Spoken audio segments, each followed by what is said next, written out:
Hello बच्चों, कैसे हैं आप सब। आई होप अच्छे होंगे और अपनी पढ़ाई भी अच्छे से कर रहे होंगे। अतुल मैथ्स लर्निंग प्लेटफॉर्म पर आपका बहुत बहुत स्वागत है। तो जितने भी हमारे जेडी के बच्चे हैं उनको पता है कि उनकी क्लास की जो टाइमिंग है वो डेली 11 बजे है। यानी कि डेली 11 बजे जो है उनके लिए जो एसएससी जीडी का 2024 में पेपर हुआ था वहाँ के जो मतलब एक सेट का क्वेश्चन जो डेली 20 क्वेश्चन मैथ का होता है उसको हम इस लेक्चर में डिस्कस करते हैं। आप लोगों को जो है इसका पूरा का पूरा सोल्यूशन जो है प्रोवाइड करवाते हैं। साथ में आप लोगों का ये थोड़ा सा मतलब वो है ड्यूटी है कि आप जो है पेन पेपर लेकर के जो है सेशन में आया करो, जिससे कि जो भी क्वेश्चन आपको मिलते हैं पहले आप उनको खुद से सॉल्व करने का प्रयास करो। अगर आप खुद से सॉल्व कर लेते हो तब तो अच्छी बात है, मतलब मेरी भी जरूरत आपको नहीं पड़ेगी। लेकिन अगर आप नहीं कर पाते हो तब तो मान लो हम साथ में जो है सेशन में क्वेश्चन को सॉल्व करवा ही रहे हैं, तो वहां से आप जो है उसका तरीका देख सकते हो क्वेश्चन का कि हाँ क्वेश्चन को कैसे हमें करना है। तो बाकी जितने भी लोग हैं क्लास में आ गए हैं वो लोग एक बार क्लास को शेयर कर देंगे, जिससे कि ये और भी बच्चों तक जो है क्लास पहुंच सके। और आप लोग अगर थोड़ा सा शेयर करते हो उससे मतलब ज़्यादा लोग देखते हैं क्लास को, तो मुझे भी जो है थोड़ा सा मोटिवेशन मिलता है। और एक लोगों का कमेंट आया था यहाँ पर जो है मतलब ये था बेसिकली जो है कि सर जो है क्लास को कंटिन्यू रखिएगा और उसके बाद में जो भी, तो भाई क्लास तो कंटिन्यू चल ही रही है, उसमें कोई ऐसा नहीं जो है कि हाँ क्लास अभी तक हमने जो है जब से शुरू किया है एक दिन जो है मुझे मतलब वो भी प्रॉब्लम थी तो जिसकी वजह से जो है क्लास नहीं हुई है। बाकी मुझे लगता है कि डेली जो है आप लोगों की क्लास हुई है। जो टॉपिक वाइज क्लास थी वो तो अभी जो है इसके पहले 3 दिन तक हमने नहीं लिया था, कुछ रीजन था, लेकिन उसके बाद उस टाइम पर भी जो है हमने जीडी की क्लास को जो है नहीं बंद किया था, क्योंकि मुझे पता है कि नेक्स्ट मंथ यानी कि नेक्स्ट मंथ का मतलब क्या कि अब बचा ही कितना दिन है, 4 फरवरी से जो है आप लोगों का एग्जाम स्टार्ट है। तो इसकी वजह से जो है हमने ये जीडी की क्लास को बिल्कुल भी बंद नहीं किया था, लगातार जो है वाली क्लास चल ही रही थी और ये भी जो है एग्जाम तक लगातार ऐसे चलती रहेगी। तो आप लोगों को इसके लिए परेशान नहीं होना है, बस केवल आप लोगों को पढ़ना है, जितना ज़्यादा आप पढ़ सकते हो। बाकी क्लास को जो है आपको थोड़ा सा शेयर कर देना है। तो चलो हम देखते हैं जो है आज का अपना जो भी क्वेश्चन है, मतलब कि हम क्या डिस्कस करने वाले हैं आज बेसिकली। तो हमारा जो आज का है यहाँ पर पेपर ये जीडी एग्जामिनेशन का जो है 26/2/2024 को जो शिफ्ट 1 में पेपर हुआ था 9 बजे से लेकर के 10 बजे तक। अब ये आप हो सकता है सोच रहे हो कि हाँ इससे पहले तो 24 तारीख का लास्ट शिफ्ट हो गया था, उसके बाद 25 का तो कुछ आया नहीं। देखो 25 को यानी डेली पेपर नहीं होते हैं, ठीक है। 25 तारीख को यहाँ पर एग्जाम नहीं हुआ था, तो 25 को पेपर नहीं हुआ था, तो 26 तारीख का जो शिफ्ट 1 है उसको आज हम डिस्कस करने वाले हैं। मतलब कि पूरा आपका जो है सीरियल लगातार सही चल रहा है, यानी कि 20 तारीख का हमने देखा, 21 का पेपर देखा, 22, 23, 24 का देखा और 25 को पेपर नहीं हुआ था। 26 की जो है आज हम शिफ्ट 1 करने वाले हैं। चलो देखते हैं आज का हम अपना पहला क्वेश्चन। यहाँ पर हमारा पहला क्वेश्चन है, यहाँ पर कह रहा है जो है कि A1 A2 से 19 गुना अधिक है तो A2 A1 से कितने % कम है, ये हमें बताना है। देखो A1 और A2 के बारे में जो बोला गया है, कह रहा है A1 जो है A2 से 19 गुना अधिक है, मतलब A2 अगर 1 है तो 1 का 19 गुना क्या होता है, 19 होता है। ये 19 गुना ज्यादा है, मतलब ये 1 तो रहेगा ही, साथ में 19 और मतलब ये 20 हो जाएगा। मतलब A1 का मान 20 है तो A2 का मान 1 है। तो कह रहा है A2 जो है A1 से कितना % कम है। पहले तो हम ये देख लेते हैं कि 20 से 1 कितना कम है, 19 कम है, और प्रतिशत निकालना है तो फिर 20 से डिवाइड करके और 100 से मल्टीप्लाई कर लो। इसको सॉल्व करोगे 20 पंचे 100, 19 को 5 से गुणा करोगे मतलब 95% आंसर आएगा। 95% यहाँ पर आंसर आ जाएगा, जो कि हमें तीसरे ऑप्शन में दिया हुआ है। ठीक है, तो पहला क्वेश्चन आई थिंक आपको समझ में आ गया होगा। चलो इसके बाद में फिर हम दूसरा क्वेश्चन देखते हैं। दूसरा हमारा यहाँ पर क्वेश्चन जो है ये यहाँ पर कह रहा है कि 7400 रुपए को ABC के बीच में 9, 12 और 16 के अनुपात में बांटते हैं तो B का हिस्सा कितना है, ये हमें बताना है। ये जो पहला है ये A का हिस्सा हो जाएगा, ये 12 जो है B का हिस्सा होगा, 16 C का हिस्सा होगा। तो 9, 12 और 16 अगर आप जोड़ोगे 16, 12, 28, 28 के साथ में अगर 9 जोड़ेंगे तो कितना आएगा, 37 आएगा। और 37 का मान कितना दिया गया, 7400 रुपये दिया गया। तो 1 का मान अगर यहाँ से निकालोगे 37 दूना 74 होता है, 200 रुपये आ जाएगा। 1 का मान अगर 200 रुपये है तो B का हिस्सा पूछा गया, B का हिस्सा कितना है 12, 1 का मान 200 तो 12 का मान कितना हो जाएगा 2400। मतलब B को जो है 2400 रुपये मिलेंगे। हमें यहाँ पर पहले ऑप्शन में 2400 दिया हुआ है। तीसरा क्वेश्चन यहाँ पर जो है साधारण ब्याज से हमें यहाँ पर दिख रहा है। यहाँ पर क्वेश्चन में बोला गया कि एक साधारण ब्याज पर जो है एक धनराशि 2 साल में इतना और 3 साल में जो है 1380 रुपये हो जाती है, वार्षिक ब्याज दर कितनी है ये हमें बताना है। देखो 2 साल का मिश्र धन अगर ये है और 3 साल का मिश्र धन ये है, तो अगर मतलब इन दोनों को घटाएंगे क्या होगा, हमें इन दोनों के बीच जितने साल का डिफरेंस होगा उतने साल का ब्याज मिलेगा। दोनों के बीच में कितना, 3 और 2 साल के बीच में कितने का डिफरेंस होता है, 1 साल का। मतलब यहाँ पर हमें 1 साल का सिंपल इंटरेस्ट मिल जाएगा। 1380 में से 1320 घटाएंगे मतलब 60 रुपये। 1 साल का जो साधारण ब्याज है वो 60 रुपये है। शुरुआत में करा 2 साल में अगर पैसा 1320 हो गया है, तो 2 साल का अगर हम साधारण ब्याज निकाल लेते हैं तो कितना होगा, 120 रुपये होगा। मतलब इस 1320 में से अगर हम 120 जो ब्याज है उसको घटा देते हैं तो हमारा क्या मिलेगा, 1200 रुपये जो है ये क्या हो जाएगा, मूलधन हो जाएगा। ये मूलधन हो जाएगा। अब जो है हमसे ब्याज दर पूछी गई है, यानी कि 1200 रुपये मूलधन पर जो है 1 साल का ब्याज कितना होता है, 60 रुपये। तो 60 बटे 1200 और गुणे 100 कर लेंगे तो क्या मिल जाएगी, हमें दर मिल जाएगी, मतलब रेट मिल जाएगी। इसको सॉल्व करेंगे तो मान लो यहाँ पर देखो 2 जीरो इसको काट दो और 12 पंचे 60, मतलब यहाँ पर कितना आ जाएगा, 5%। जो दर है वो कितनी आ जाएगी, 5%। मतलब दूसरा ऑप्शन हमारा आंसर हो जाएगा। तो हमने यहाँ पर क्या किया, पहले दोनों मिश्रण को घटाया तो हमें क्या हुआ, ब्याज मिली कितने साल की, जितने साल का इन दोनों के बीच में डिफरेंस है। 3 साल और 2 साल मतलब 1 साल की ब्याज मिल गई। अब यहाँ पर कहा 2 साल में इतना रुपए हो गया था, तो 2 साल का ब्याज तो पहले निकाल लो। 2 साल की ब्याज 120 रुपये, मतलब इस 1320 में जो है 120 रुपये ब्याज है, बाकी मूलधन है। तो इसमें से 120 घटा दोगे तो 1200 रुपये जो बचेगा वो मूलधन होगा। यानी कि 1200 रुपये पर 1 साल में ब्याज मिलता है 60 रुपये, तो 60 बटे 1200 गुणे 100%, तो हमें दर मिल जाएगी 5%। अगला हमारे यहाँ पर जो क्वेश्चन है 4 नंबर का, ये चक्रवृद्धि ब्याज से करा है। मूलधन जो है चक्रवृद्धि ब्याज की एक निश्चित दर पर वार्षिक चक्रवृद्धि पर जो है ऋण पर दी जाती है। 1 वर्ष के अंत में धनराशि 1150 रुपये और 2 वर्ष के अंत में जो है 1322.5 रुपये हो जाती है। मूलधन कितना है ये हमें बताना है। यहाँ पर देखो 1 साल का जो मिश्रण है मतलब A1 जो है, और जो 2 साल का मिश्रण मतलब A2 है, इसका हम पहले अनुपात निकाल लेते हैं। मतलब ये इधर है 1150, इधर है 1322.5। ये देखो 0.5 यहाँ से हटा देते हैं, मतलब इधर 10 से गुणा कर लेंगे, इधर भी 10 से गुणा हो जाएगा, मतलब ये हो जाएगा 11,500, 13,225। इसको चाहो तो आप 25 से काट सकते हो, क्योंकि 25 से काटने पर मुझे लग रहा है थोड़ा सा छोटा जरूर हो जाएगा। चलो काट देते हैं 25 से। 25 से अगर इसको काटेंगे 2500 का 100, 15 बचेगा, 25 से का 150, मतलब 460 हो गया। इसको 25 से काटेंगे 25 पंचे 125, 7 बचेगा 72, 25 दूना 50। उसके बाद फिर यहाँ पर कितना बचेगा, 22 बचेगा, 25 9 ये 225, मतलब इधर हो गया 460, इधर हो गया 529। अब 460 रुपए से 529 रुपए, यहाँ पर देखो इनके बीच में टाइम का डिफरेंस कितना है, केवल 1 साल का है। मतलब सीधा सा ये कह रहा है कि 460 रुपए अगले साल जो है 529 रुपए बन जाता है। तो यहाँ से हम रेट निकाल लेते हैं। रेट कैसे निकालेंगे, 529 में से 460 घटाओ तो 29, तो ये हो जाएगा 40 इधर, मतलब 40 और 20 60, मतलब 69 रुपए जो है ब्याज मिल रही है 460 रुपए पर। और परसेंट में चेंज करना है तो फिर 100 से यहाँ पर मल्टीप्लाई कर लो, ये हो जाएगी हमारी रेट, R% हो जाएगी। इसको अगर सॉल्व कर लोगे तो R% का मान मिलेगा। देखो 23 दूना 46 होता है, 23 3 69 होता है, मतलब ये 3 आ गया, ये परसेंट में आएगा। 20 से जो है यहाँ पर 100 काटोगे 5 आ जाएगा, मतलब रेट जो है कितनी है, 15% की। अगर दर 15% की है, अगर 1 साल में जो है 1150 रुपये हो रहा है, मतलब कि जो मूलधन है मूलधन का 115%, क्योंकि 100% तो मूलधन होगा, बाकी 15% ब्याज, तो 115% जो है वही क्या है, 1150 के बराबर है। अब अगर इस पूरे को आप सॉल्व कर लोगे, यहाँ पर क्या होगा, 115 से इसको काटेंगे 10 बार में कटेगा, 10 से 100 को गुणा कर देंगे, मतलब पी का मान कितना आ गया, 1000। तो मूलधन कितना है, 1000 रुपये है, जो कि यहाँ पर हमें चौथे ऑप्शन में मिल जाता है। तो चक्रवृद्धि ब्याज वाले जो भी आपको कॉन्सेप्ट सीखने हैं, टॉपिक वाइज जो क्लास हुई है उसमें जो है चक्रवृद्धि ब्याज और साधारण ब्याज हमने दोनों समझाया है, ठीक है। वहां पर जाकर के आप जो उसको जो है अटेंड कर सकते हैं चाहे तो।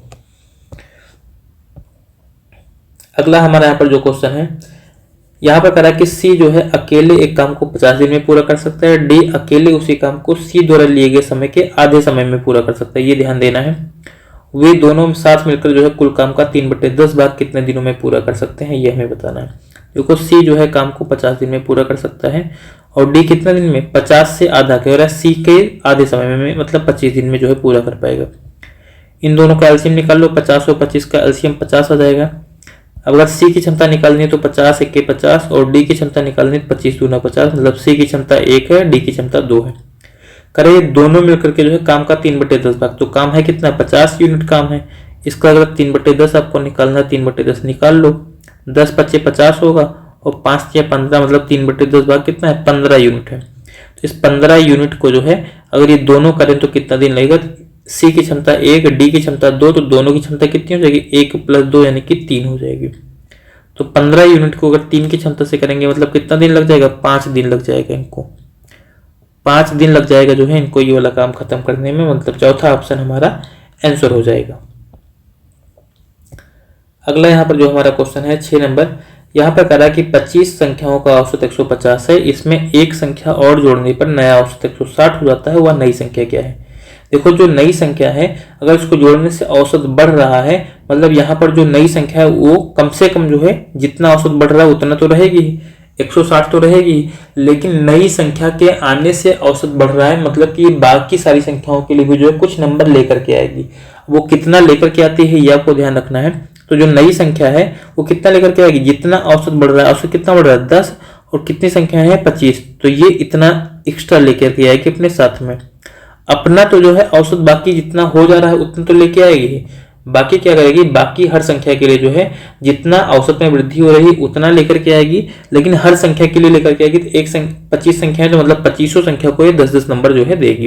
इस पूरे को सॉल्व कर लो यहाँ पर, तो 160 के साथ में अगर आप 250 जोड़ दोगे तो कितना आ जाएगा यहाँ पर 250 और 160 मतलब यहाँ पर 350 और 60 मतलब 410। तो जो नई संख्या है वो कितनी है 410 है, मतलब दूसरा ऑप्शन हमारा इसका आंसर होगा। चलो अगला यहाँ पर क्वेश्चन देखते हैं 7 नंबर।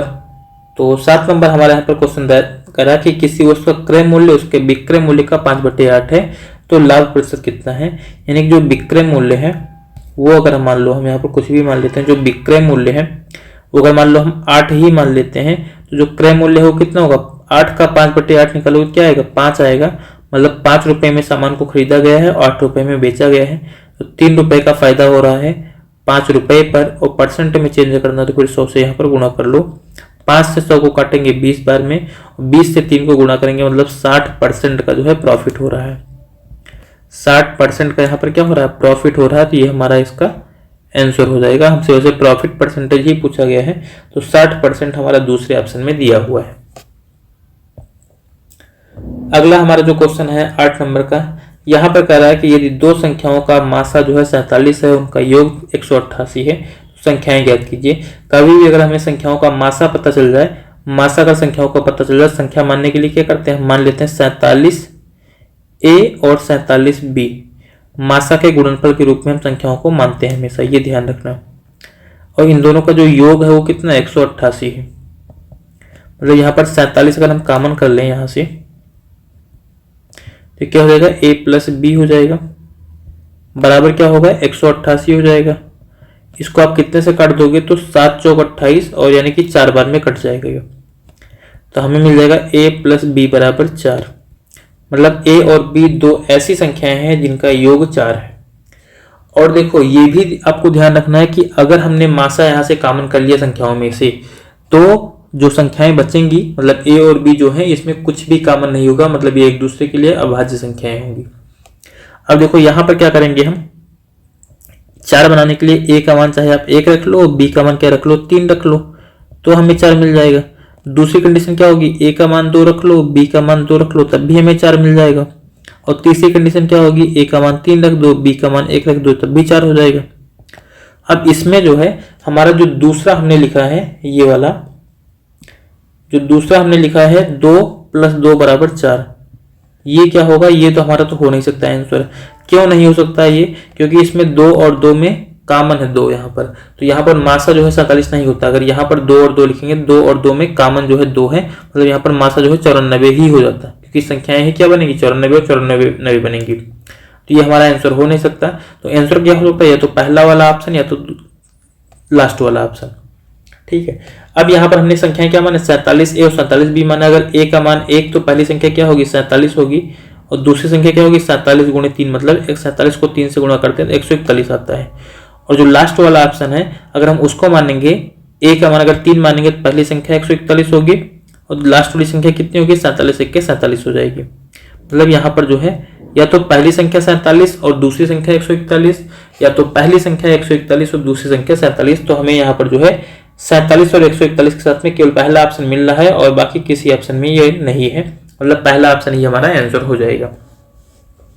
तो इस तरीके से कभी भी अगर आपको योग वगैरह दिया जाए या कभी अंतर भी दिया जाए तो हम हमेशा क्वेश्चन को ऐसे ही सॉल्व करेंगे।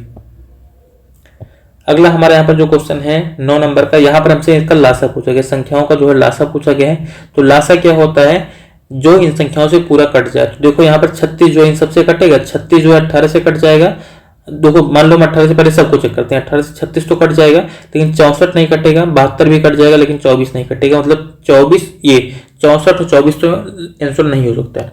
अब 24 से देखते हैं, 18 से 2 हो गया, 24 से अगर देखेंगे, देखो 24 से 36 नहीं कटता है, 72 कट जाता है। मतलब अब जब तीनों ऑप्शन कट गए तो एक ऑप्शन में जो बचा यही आंसर हो जाएगा। अब आपको पता है 72 जो 18 से भी कटता है, 24 से भी कटता है और 36 से भी कटता है। मतलब जो भी जो है आंसर होगा वो इन सभी संख्याओं से कट जाएगा। तो कभी भी अगर आपसे लासा पूछा जाए तो आप सबसे अच्छा यही ऑप्शन है कि जिन संख्याओं का लासा पूछा जा रहा है, ऑप्शन में से जो है चेक कर लो कि उन सभी संख्याओं से कौन सी संख्या कट रही है। मान लो अभी यहीं पर 2 संख्याएं कटती, मान लो अभी यहीं पर एक ऑप्शन दे दिया जाए 108 दे दिया जाए, तो 108 नहीं, 72 दूना 144 होता है, 144 दे दिया जाए तो अब ये भी तो इन सबसे कट जाएगा, लेकिन ये आंसर नहीं होगा। क्यों? क्योंकि लासा क्या होती है, अगर 2 संख्याएं मिल जाती है आपको कटती हुई तो उन दोनों में जो सबसे छोटी होगी वो आंसर होगी। ठीक है, जो छोटी होगी वो आंसर होगी। तो 144 यहाँ पर बड़ा है, मतलब 72 ही यहाँ पर हमारा आंसर हो जाएगा। चलो अगला हम यहाँ पर क्वेश्चन देखते हैं। अगला हमारा है कि एल की आय एम से जो है 30% अधिक है। एल की जो आय है वो एम से 30% ज्यादा है, मतलब कि एम की आय अगर 100 होगी तो एल की कितनी हो जाएगी 130, और अनुपात निकालोगे तो कितना आ जाएगा 13:10 का आ जाएगा। ये हो गया। और उसके बाद में कह रहा है कि एम की आय जो है एन से 20% ज्यादा है।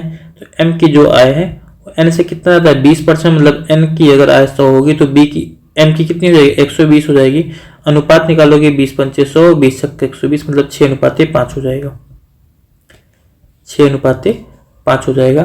अब इन सब की आय हम एक साथ में निकालते हैं, तो इस 10 को आगे इधर लिख लो, इस वाले 6 को इधर लिख लो। अब इसको सॉल्व कर लो तो 13×6 = 78 हो जाएगा, 10×60 हो जाएगा और 10×5 = 50 हो जाएगा। मतलब ये तीनों की आय का अनुपात मिल जाता है हमको। हमसे कह रहा है एन की आय एल की आय से लगभग कितने % कम है। तो एन की आय एल से देखो कितना कम है, पहले निकालते हैं। 78 से 50 कितना कम है, 28 कम है। ये यहाँ से जो है 28 कम है। अगर 28 कम है, किससे 78 से % में चेंज करना है तो फिर 100 से गुणा कर लो, यही आंसर हो जाएगा। काट दो इसको, 4 से नहीं 2 से मान लो काट देते हैं, 2 से काटेंगे 14 आ जाएगा, 2 से इसको काटेंगे तो 39 आ जाएगा। मतलब ये हमारा पूरा बन जाएगा 1400/39%। अगर 39 से आप जो है 1400 को डिवाइड करोगे, सबसे पहले 140 को डिवाइड करोगे तो आपको होता है 4 चौक 16 होता है। मतलब सबसे पहले 4 बार तो चला ही जाएगा, 4 बार जाएगा तो 4 चौक 16 ज्यादा हो जाएगा, 3 बार जाएगा। ये 3 बार जाएगा, मतलब यहाँ पर 3 के साथ में हमारे वैसे 3 ऑप्शन है। तो अब तो हमें आगे चेक करना पड़ेगा। सबसे पहले 3 बार जाएगा, 39 को आप 3 से गुणा करोगे तो 4 × 12 यानी कि 117 हो जाएगा। 117 के बाद में बच कितना रहा है, तो यहाँ पर जो है 23 बचेगा, मतलब आगे हो जाएगा 230। और इस 230 में 39 का बाहर कितना बढ़ जाएगा, आपको पता है कि 40 अगर ये होता 4 से 24 240 होता, मतलब यहाँ पर जो है 6 बार चला जाएगा। ये 6 बार चला जाएगा। यहाँ पर देखो लगभग पूछा गया है, मतलब यहाँ पर 36% ही हमारा फिर आंसर हो जाएगा और कोई आंसर नहीं हो सकता। लगभग यहाँ पर पूछा गया, मतलब यहाँ पर 6 बार तो जाएगी, आगे दशमलव बाद में और भी आएगा। ठीक है, दशमलव बाद में और आएगा, लेकिन हमसे लगभग पूछा गया इसलिए 36% आंसर हो जाएगा बस। चलो अगला क्वेश्चन देखते हैं हम। अगला हमारा है 11 नंबर का क्वेश्चन। यहाँ पर कह रहा है कि एक व्यापारी जो है अपनी वस्तु का मूल्य क्रय मूल्य से 40% अधिक अंकित करता है और वह इस पर कुछ छूट देता है, उसके बाद भी 10% का लाभ कमाता है। छूट प्रतिशत कितना है ये हमें बताना है। यहाँ पर देखो जो क्रय मूल्य है वो मान लेते हैं 100 रुपये, कह रहा है वो जो है 40% ज्यादा लिखता है, यानी कि जो अंकित मूल्य है वो कितना हो जाएगा 140 रुपये हो जाएगा। उसके बाद में कह रहा है कि वो लाभ भी कमाता है, मतलब सेलिंग प्राइस कितना होगा 10% का लाभ, तो 100 रुपये का क्रय मूल्य है तो सेलिंग प्राइस कितना हो जाएगा 110 रुपये हो जाएगा, तभी तो उसका 10% का लाभ होगा।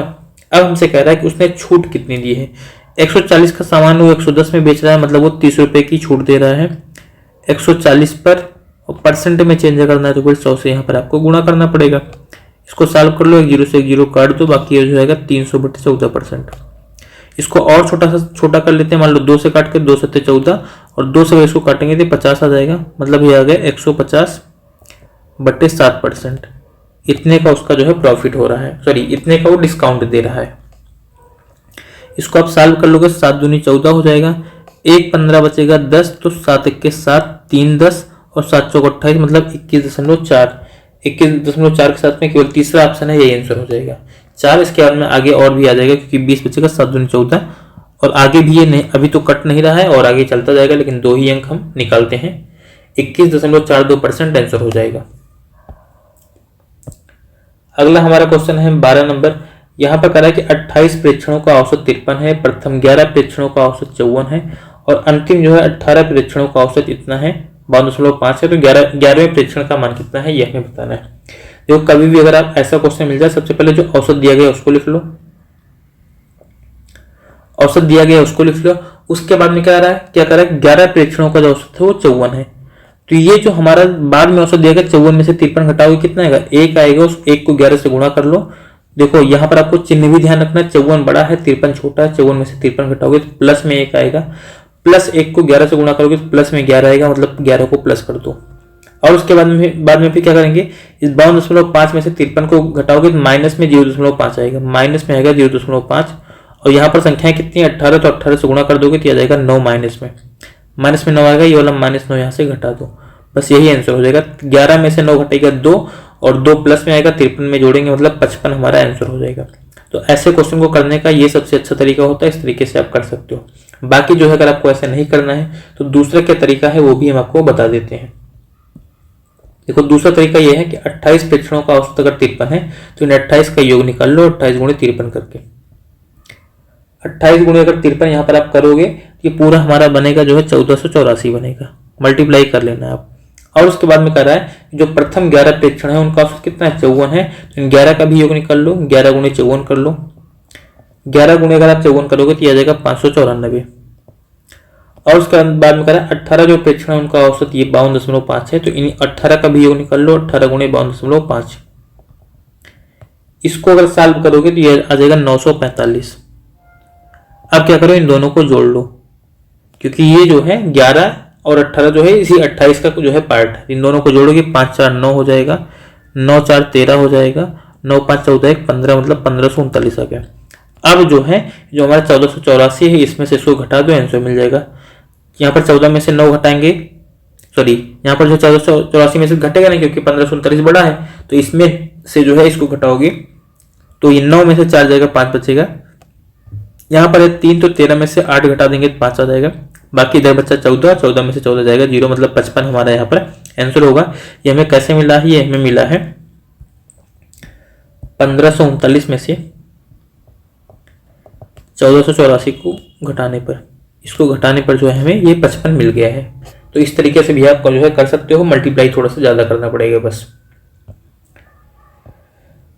अगला हमारा क्वेश्चन है 13 नंबर का। यहाँ पर करा शंख की ऊंचाई यहाँ पर दी गई है और इसकी त्रिज्या दी गई है, हमें आयतन पूछा गया है। शंख का आयतन होता है 1/3 पाई r स्क्वायर h, ये होता है यहीं पर मान रखो 1/3, पाई का मान होता है 22/7, r का मान है 10.5, स्क्वायर है 2 बार लिखना पड़ेगा, 10.5 रहेगा, ये 2 बार लिखना पड़ेगा, इंटू h है 24 सेंटीमीटर, तो इसको 24 कर लेते हैं। 7 से मान लो इसको काट देंगे, 15 7 105 मतलब 1.5 हो जाएगा, 3 से काटेंगे 0.5 आएगा। ये जो 22 में से जो है मान लो 11 अलग कर लेते हैं, बाकी जो 2 बचेगा 2 को 0.5 से गुणा करेंगे, 1 आएगा और गुणा में 1 का कोई मतलब होता है तो उसको छोड़ देंगे। अब बाकी इधर बचेगा 10.5 और इंटू 24 इस पूरे को गुणा करेंगे तो यहाँ पर 11, 24 को 10 से गुणा करेंगे 240 और 0.5 से गुणा करेंगे मतलब 12, 240 और 12 मतलब 252 बन जाएगा। ये ध्यान रखना सेंटीमीटर क्यूब में आएगा। ये इसको आप गुणा कर लो, 11 दूना 22 और 11 25 55 और 2 जो है 57 हो जाएगा, फिर 11 दूना 22 और 5 27 मतलब 2772 सेंटीमीटर क्यूब हमारा आंसर आएगा। ये जो कि हमें दूसरे ऑप्शन में यहाँ पर दिया गया है। अगला हम क्वेश्चन देखते हैं 14 नंबर का। यहाँ पर करा कि दो संख्याओं का अनुपात ये है, उनका गुणनफल ये है, तो दोनों संख्याओं का योग कितना है ये हमें बताना है। अगर संख्याओं का अनुपात देगा, संख्याएं मान लो यहाँ पर 3x और 5x संख्याएं हो गई, इनको गुणा करने पर कितना आएगा 3375 आएगा। यहाँ पर कितना हो जाएगा 15x स्क्वायर, मतलब x स्क्वायर बराबर कितना होगा 3375/15। 15 से इसको भाग करेंगे, 15 दूना 30, 3 33 37, फिर से 15 दूना 30 और 15 बचे 75, मतलब 225 आ गया। एक्स स्क्वायर बराबर 225 है, तो ये किसका स्क्वायर होता है 225, 15 का, मतलब एक्स बराबर कितना आ जाएगा 15 आ जाएगा। अब देखो संख्याएं क्या है यहाँ पर, संख्याएं अगर निकालना 15 या 45 यानी कि यहाँ से आप निकाल लो, एक संख्या कितनी हो जाएगी 45 हो जाएगी, एक संख्या ये 5x होगी, मतलब 15 25 75 हो जाएगी। अब अगर हमसे योग पूछा गया तो 45 को 75 को जोड़ लो, 7 4 11 110 और 5 5 10 यानी कि 120 हो जाएगा। 120 हमें तीसरे ऑप्शन में दिया हुआ है। चाहो तो आप यहाँ पर 5 और 3 दोनों को जोड़ो सीधा 8 और 8 को 15 से गुणा कर दो, तब भी 120 आ जाएगा। 15 नंबर हमारे यहाँ पर क्वेश्चन है, करें 3 अलग अलग संख्याओं का जो लासा है वो 120 है, तो निम्नलिखित में से कौन सा उन संख्याओं का मासा नहीं हो सकता है। देखो ये हमेशा ध्यान रखना कि जो लासा होता है, जो एलसीएम होता है, वो हमेशा जो है डिविजिबल होता है एचसीएफ से, एचसीएफ से वो पूरा पूरा कट जाता है, यानी कि यहाँ पर जो हमारा क्या मिलेगा, एक नेचुरल नंबर मिलेगा, एक प्राकृतिक संख्या मिलेगी, ये हमेशा ध्यान रखना, एक नेचुरल नंबर हमें यहाँ पर जो है मिलेगा। तो यहाँ पर जो है अब हम अगर मासा से जो है लासा को भाग करते हैं तो 16 से 120 कटेगा क्या, कभी नहीं कटेगा। 20 से 120 कटेगा, ये कट जाएगा भाई। 40 से 120 कटेगा, ये भी काट देगा। 15 से 120 कटेगा, इससे भी कट जाएगा, मतलब यहाँ पर 16 हमारा आंसर हो जाएगा। जिससे नहीं कटेगा वही आंसर हो जाएगा, क्योंकि कह रहा है मासा जो है नहीं हो सकता है, तो नहीं हो सकने का मतलब क्या, 16 यहाँ पर जो है आंसर होगा, मतलब पहला ऑप्शन 16 जो है यहाँ पर आंसर हो जाएगा, ये आप ध्यान रखना। अगला जो हमारा क्वेश्चन है 16 नंबर का, यहाँ पर कह रहा है कि एक वस्तु का अंकित मूल्य और विक्रय मूल्य क्रमशः 2450 रुपये 1960 रुपये, वस्तु पर छूट प्रतिशत कितना है, यह हमें बताना है। यानी कि 2450 रुपये में जो है सामान खरीदा गया है, 1960 रुपये में सामान बेच दिया गया है, तो छूट कितने की दी गई है ये हम निकाल लेते हैं। तो 1960 में अगर मान लो 40 आप और जोड़ लगे तो 2000 हो जाएगा, मतलब 450 तो इधर है और 40 और जोड़ेंगे मतलब कि 490 रुपये। 490 रुपये की छूट दी जा रही कितने पर, 2450 रुपये पर, और परसेंट में चेंज करना है तो फिर 100 से यहाँ पर गुणा करके डिस्काउंट परसेंटेज निकाल लो। 0 से 0 मान लो काट देंगे, बाकी यहाँ पर क्या होगा 5 9 45 और 5 चौक 20 4 24, देखो ये 490 यानी 49 धामा 490 हुआ, 49 पंचे जो है 500 245 हो जाएगा। बाकी 5 से 10 को काट दो 2 आ जाएगा, 2 को 10 से गुणा करोगे 20% आंसर होगा। 20% यहाँ पर जो है आंसर हो जाएगा, मतलब पहला ऑप्शन हमारा जो दिया गया है यही इस क्वेश्चन का आंसर हो जाएगा। केवल सिंपल सी कैलकुलेशन है, उसी को आपको सॉल्व करना है बस। अगला यहाँ पर जो हमारा क्वेश्चन है कर रहा है यहाँ पर 17 नंबर जो है, एक आदमी एक निश्चित दूरी का आधा भाग जो है 45 किलोमीटर प्रति घंटा की चाल से तय करता है, शेष दूरी का 40% भाग 8 किलोमीटर प्रति घंटा की चाल से तय करता है, और अंत में बाकी दूरी 24 किलोमीटर प्रति घंटा की चाल से तय करता है। पूरी यात्रा के दौरान उसकी औसत चाल कितनी है। औसत चाल बराबर क्या होता है, कुल दूरी बटे कुल समय। ये आपको पता होना चाहिए कि औसत चाल बराबर क्या होगा, कुल दूरी बटे कुल समय होगा। तो यहां से जो है आप चाहो तो सबसे पहले कुल दूरी निकालोगे, ठीक है, कुल दूरी निकालोगे तो कुल दूरी निकालने के लिए चाहो 45 8 और 24 को गुणा करके, यानी कि इसका आप एलसीएम भी मान सकते हो। 45 8 और 24 का एलसीएम भी आप जो है मान सकते हो पूरी दूरी को, क्योंकि वो आपके लिए थोड़ा सा ज्यादा बेटर होगा, ठीक है। तो यहाँ पर देखो पूरी दूरी कितना मानेंगे, सबसे पहले 45 8 और 24, इसका एलसीएम निकाल लो, पहले एलसीएम निकाल लो। उसको अगर आप पूरी दूरी मानोगे तो हमारे लिए यहाँ पर कैलकुलेशन आसान हो जाएगी। बस एलसीएम अगर निकालेंगे, देखो 45 यहाँ पर है 8, तो 45 और इन दोनों में 8 तो कॉमन है, तो 45 को अगर हम 8 से गुणा कर देते हैं सीधा, बस यही हो जाएगा। 45 गुणे 8 कर लेते हैं तो 8 32 320 और 8 45 मतलब 360। 360 इसका एलसीएम आ गया, मतलब इस पूरी दूरी को हम मान लेंगे 360 किलोमीटर।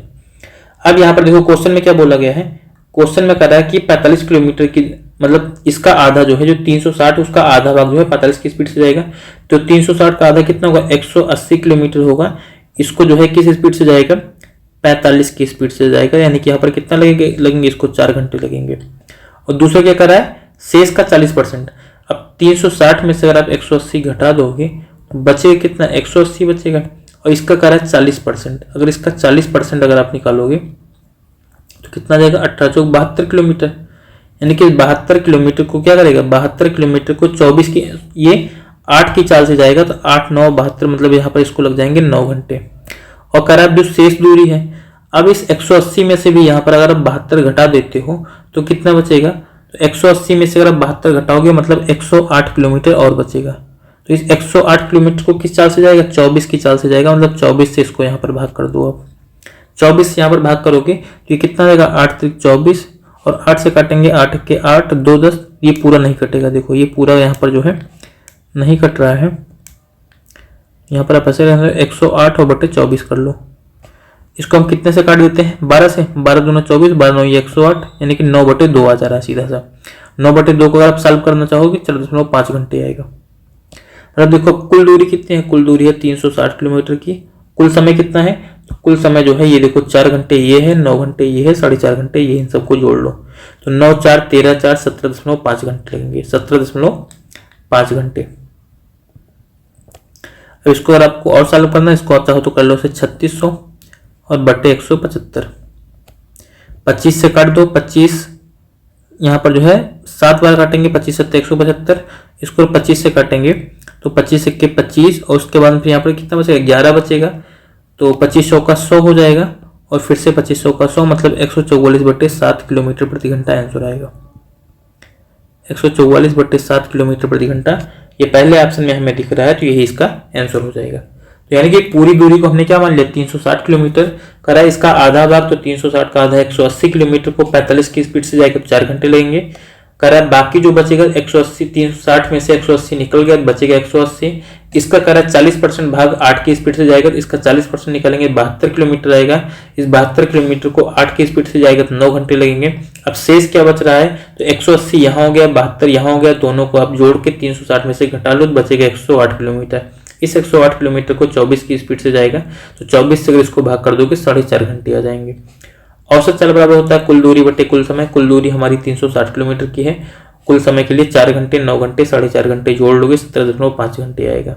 इसको सॉल्व करोगे तो 144 बटे 7 किलोमीटर प्रति घंटा आंसर हो जाएगा हमारा। अगला हमारा क्वेश्चन है 18 नंबर का। धीरे धीरे हम लास्ट क्वेश्चन की तरफ बढ़ रहे हैं। यहाँ पर कहा मोहन और रोहन 3300 रुपए में एक काम किया। मोहन अकेले जो है उस काम को 10 दिनों में पूरा कर सकता है, रोहन अकेले काम को 12 दिनों में पूरा कर सकता है। यदि वे दोनों एक साथ मिलकर काम करते हैं तो उन्हें प्राप्त होने वाली राशि के बीच का अंतर कितना है, यह हमें बताना है। देखो मोहन जो है काम को 10 दिन में पूरा कर सकता है, रोहन जो है काम को 12 दिन में कर सकता है। इन दोनों का एलसीएम निकालोगे, एलसीएम आ जाएगा 60, मतलब मोहन की क्षमता 10 संग 60 और रोहन की क्षमता कितनी आ जाएगी 12 पंचे 60। ये हो गई इनकी क्षमता।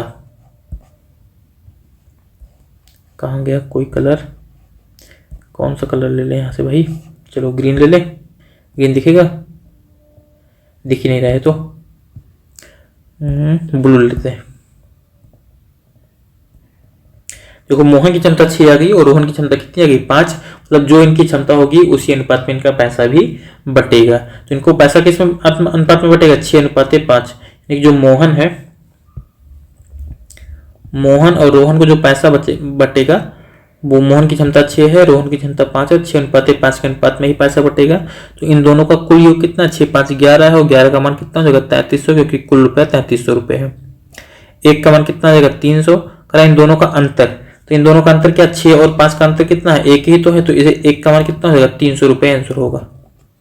300 रुपये हमें चौथे ऑप्शन में दिया हुआ है। चलो इसके बाद में फिर हम अगला क्वेश्चन देखते हैं 19 नंबर। सिंप्लीफिकेशन का क्वेश्चन है, बिल्कुल सिंपल सा दिख रहा है हमें यहाँ पर। सबसे पहले 350 को 7 से भाग कर दो तो 7 5 35, मतलब ये बन जाएगा 750 माइनस 50 और प्लस 43 को 5 से गुणा कर दो, 5 चौक 20, 5 3 15, मतलब 215 हो जाएगा। 750 में से 50 आप घटा दोगे तो हो जाएगा 700 और प्लस 215 जोड़ लेंगे तो 915 आंसर आएगा। पहले ऑप्शन में हमें दिख रहा है यहाँ पर 915 बन जाएगा ये 19 नंबर। बस बिल्कुल हमारा लास्ट क्वेश्चन है और इसके बाद में आप लोग फ्री हो जाओगे। फ्री होने का मतलब क्लास से, बाकी पढ़ाई करना है आपको, ठीक है। ये नहीं कि आप बस इसके बाद में फिर ये हो गया ये बोलो हमने तो पढ़ लिया जो हमें पढ़ना था।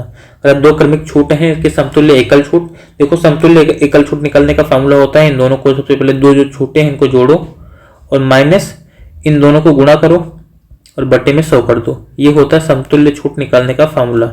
इसको सॉल्व करोगे 0 0 कटेगा, बाकी 15 10 25 होगा और 15 को 10 से भाग करोगे तो आएगा 1.5। 25 में से 1.5 घटाओगे तो आएगा 23.5। तो इनकी जो समतुल्य छूट होगी वो कितनी हो जाएगी 23.5%, मतलब चौथा ऑप्शन हमारा आंसर होगा। तो ये आपका लास्ट क्वेश्चन था 20 नंबर। बाकी जो है हम आपको मिलेंगे फिर से कल इसी टाइम पे। इसी टाइम का मतलब जो है क्लास आपकी एक क्लास जो है 10 बजे भी होती है, जिसको भी टॉपिक वाइज पढ़ना है वो 10 बजे वाली क्लास को ज्वाइन कर सकता है। और बाकी जिसको जो है केवल जीडी की प्रैक्टिस करनी है तो वो 11 बजे वाली क्लास में आ सकता है।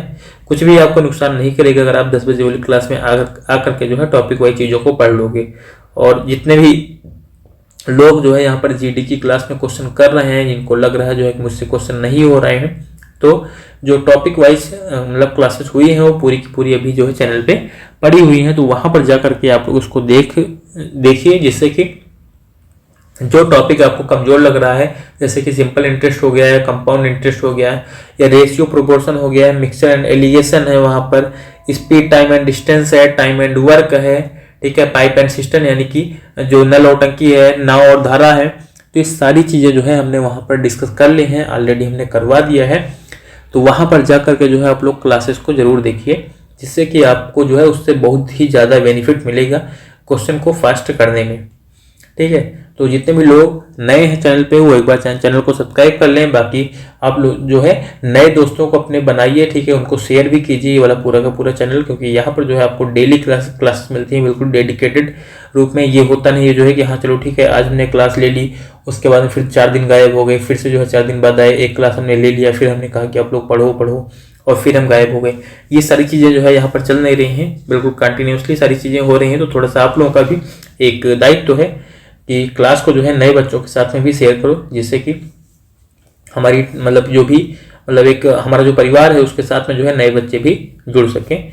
और बाकी क्लास को लास्ट में एक बार आप शेयर जरूर कर दिया करो जब आपका सेशन जो है एंड हो रहा होता है उसके बाद में, जिससे कि जो रिकॉर्डेड सेशन है ये बच्चों को मिल जाए और उनके लिए काफ़ी ज़्यादा हेल्पफुल हो। चलो आज के सेशन को हम यहीं पे एंड करते हैं। Thank you and all the best.